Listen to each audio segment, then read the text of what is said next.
एक बार गौतम बुद्ध एक वन से गुजर रहे होते हैं। बुद्ध देखते हैं कि 3 व्यक्ति बुद्ध की तरफ दौड़े चले आ रहे हैं। वो तीनों व्यक्ति बुद्ध के पास पहुंचते हैं और बुद्ध से पूछते हैं, मुनिवर, क्या आपने यहाँ से एक स्त्री को भागते हुए देखा है? बुद्ध कहते हैं, नहीं, मैंने तो यहाँ से कोई भी स्त्री को भागते हुए नहीं देखा। बुद्ध आगे पूछते हैं, परंतु आप तीनों इतने परेशान क्यों हो? वे व्यक्ति कहते हैं, वो स्त्री एक डायन थी, वो हमारा सारा धन लेकर भाग गई।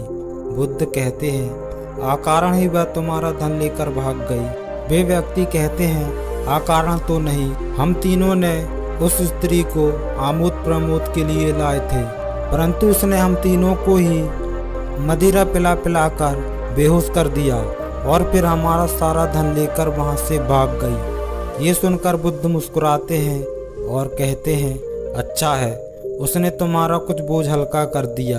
ये सुन उन तीनों व्यक्तियों में से एक व्यक्ति को क्रोध आ जाता है और वह गुस्से से चिल्लाकर बुद्ध से कहता है, अरे तुम हमारा उपहास उड़ा रहे हो, तुम्हें पता भी है वह धन कितना था? इतना धन तुमने आज तक सपने में भी नहीं देखा होगा। वह व्यक्ति ये बात नहीं जानता था कि बुद्ध बनने से पहले एक राजा के पुत्र थे जिनके पास धन की कोई सीमा नहीं थी।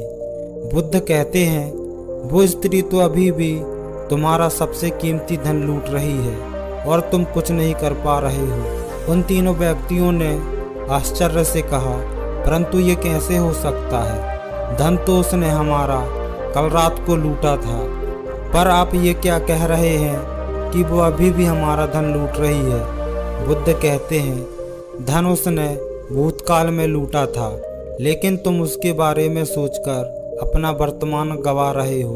वह तुम्हारा वर्तमान भी चुरा रही है। ऐसा हो सकता है कि भविष्य में तुम उसे पकड़ लो और दंड दो, परंतु उस भविष्य और भूत के चक्कर में तुम्हारा वर्तमान तो खराब हो ही रहा है और यह सबसे बड़ी समस्या है। तुम भूतकाल का भविष्य उठाए उस भविष्य को बदलने का प्रयास कर रहे हो जो अनिश्चित है और खो रहे हो अपने वर्तमान को।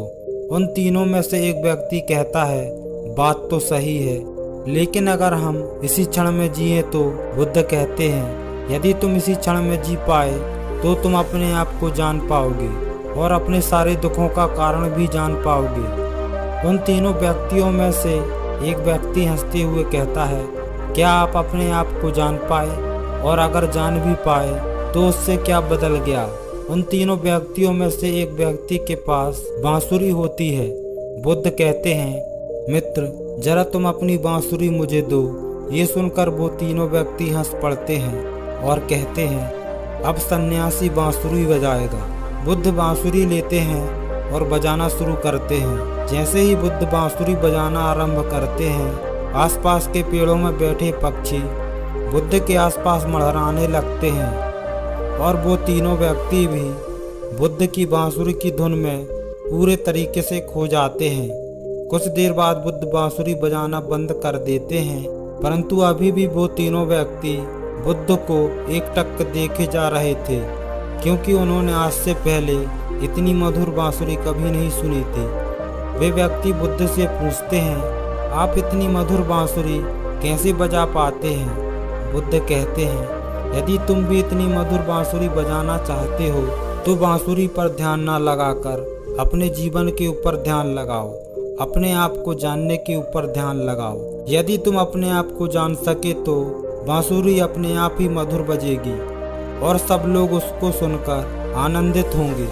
ये कहकर बुद्ध उसकी बांसुरी वापस करते हैं और वहां से चल देते हैं। उनमें से एक व्यक्ति दौड़कर बुद्ध के पैर पकड़ लेता है और कहता है, मुनिवर, क्या आप मुझे बांसुरी बजाना सिखाएंगे?